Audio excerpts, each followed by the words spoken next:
ng talbos ng kamuting kahoy. Kasi magugulay ako ng pinagkuhanan na pala ito, kaya kawawa naman. Kumakain ba kayo nito? Kumakain kayo?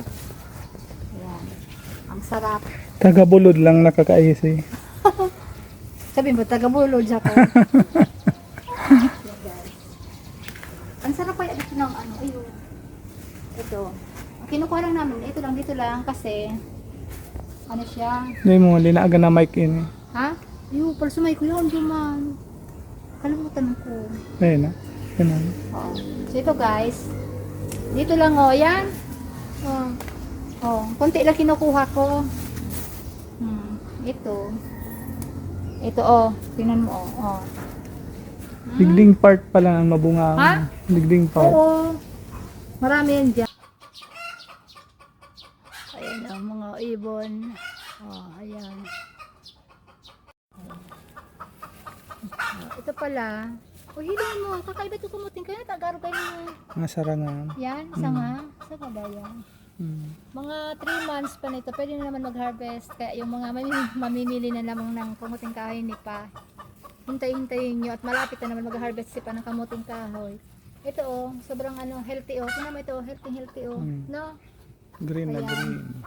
Yung sa No duman, mga punggok. punggok doon. Bakit punggok naman?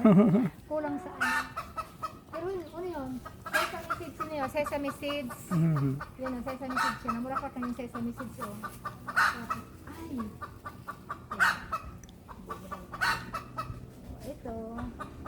Ito na maliliit itong kamuting kahoy. Kumpara mo dito. Ano pagkakaiba kaya dyan? Di kaya, bakit masyadong mainit? Yan, mainit siya. Sobrang mainit. Yan guys. Malapit na. Kaya ito na lang kinuha namin. Yan, nakita nyo yan. Nakita nyo yan ang aming yung sili Nangarog ang sato sa labuyo. Doon man nagbubunga. Shell, labuyo ni Shell? Iyo. Nagbunga na ini?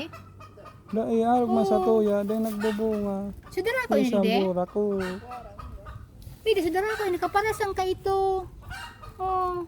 Siguro lalaki ito. Hoy! Para sa kanumanay ka nagbubunga. Hoy! Sayang ito. Ito pa Ito. Ito may talong sarap pa. Ay, may na yan. may banchok. May banchok yan, may banchok. Sayang nito, May banchok siya, tingnan mo. Yan yung masarap man, may banchok, Ito pa, Oo.